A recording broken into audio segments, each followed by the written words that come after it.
नमस्ते साथियों, हम दृष्टिकोण द पर्सपेक्टिव पर आज एक अनोखे सवाल पर गौर कर रहे हैं। क्या नेगेटिविटी भी कभी फायदेमंद हो सकती है? जी हाँ, आज हम अपने अंदर के आलोचक से दोस्ती करने की कोशिश करेंगे और देखेंगे कि ये दृष्टिकोण हमें कहाँ ले जाता है। दोस्तों, आजकल सकारात्मकता की बातें तो चारों ओर सुनाई देती हैं। पॉजिटिव वाइब्स, अट्रैक्शन का नियम, मनचाहा पाना, लेकिन क्या ये वाकई पूरा सच है? क्या कभी सोचा है कि क्या थोड़ी नेगेटिविटी भी जरूरी हो सकती है? क्या ये भी हमारी जिंदगी को बेहतर बना सकती है?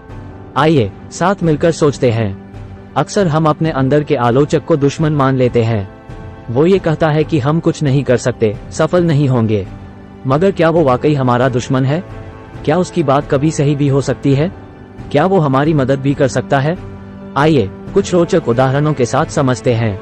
मान लीजिए आपका सपना किसी प्रतियोगिता में जीतना है। आप अभ्यास कर रहे हैं, लेकिन नेगेटिव विचार आते हैं कि आप जीत न पाएंगे।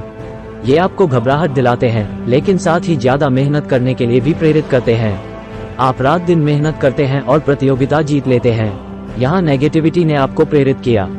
हो सकता है आप बहुत खर्चा करते हो। अचानक कोई आपको कहता है कि आप ऐसे ही चलते रहे तो आर्थिक परेशानी में पड़ जाएंगे। ये बात नकारात्मक है, लेकिन आपको अपनी खर्च की आदतों पर गौर करने के लिए झकझोर देती है। आप बजट बनाना शुरू करते हैं और अपनी आर्थिक स्थिति सुधार लेते हैं। नेगेटिविटी ने यहाँ भी आपको जागरूक किया। आप रात को अकेले चल रहे हैं। दोस्त आपको चेताता है कि इलाका सुरक्षित नहीं है। ये बात डरावनी है, लेकिन आपको सावधान रहने का संदेश देती है। आप सतर्क हो जाते हैं, सुरक्षित रास्ते से जाते हैं और किसी परेशानी का सामना नहीं करते। नेगेटिविटी ने यहाँ फिर से आपको सावधानी बरती। आइए इस अवधारणा को एक अंतिम उदाहरण के माध्यम से समझते हैं।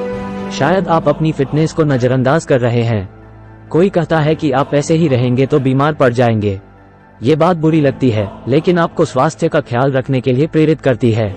आप व्यायाम करना शुरू करते हैं और स्वस्थ रहते हैं। नेगेटिविटी ने आपको आत्म सुधारने के लिए प्रेरित किया। भारतीय परंपरा में भी नकारात्मक ऊर्जा का जिक्र मिलता है। वास्तुशास्त्र में घर की सकारात्मकता बनाए रखने की बातें हैं। बुरी नजर से बचने के तरीके बताए जाते हैं। क्या इनका नेगेटिविटी से संबंध है? दृष्टिकोण से देखें तो क्या इन मान्यताओं को अंधविश्वास मानना चाहिए या इनमें कुछ सच्चाई भी है?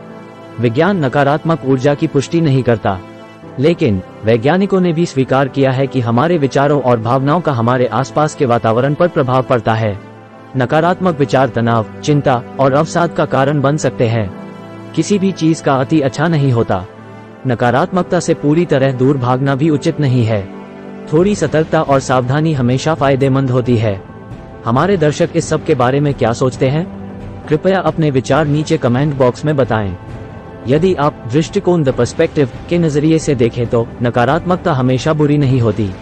थोड़ी नेगेटिविटी हमें प्रेरित कर सकती है, हमें सतर्क कर सकती है और हमें आत्म सुधार करने के लिए प्रेरित कर सकती है।